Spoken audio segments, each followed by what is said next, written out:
બોટાદ શહેરના સાળંગપુર રોડ પર આવેલા 25 વારિયા વિસ્તારમાં વસતા 200 થી વધુ પરિવારો દાયકાઓથી પીવાલાયક પાણી, રસ્તા, ડ્રેનેજ અને સ્ટ્રીટ લાઇટ જેવી પાયાની સુવિધાઓથી વંચિત છે।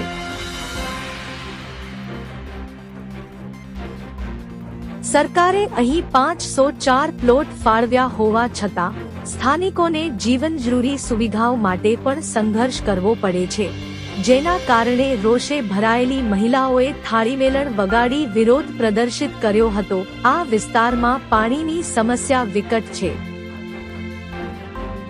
સ્થાનિકોને પીવા અને વાપરવા માટે પાણીના ટાંકામાં ખરીદવા પડે છે, જે આર્થિક બોજ વધારી રહ્યો છે।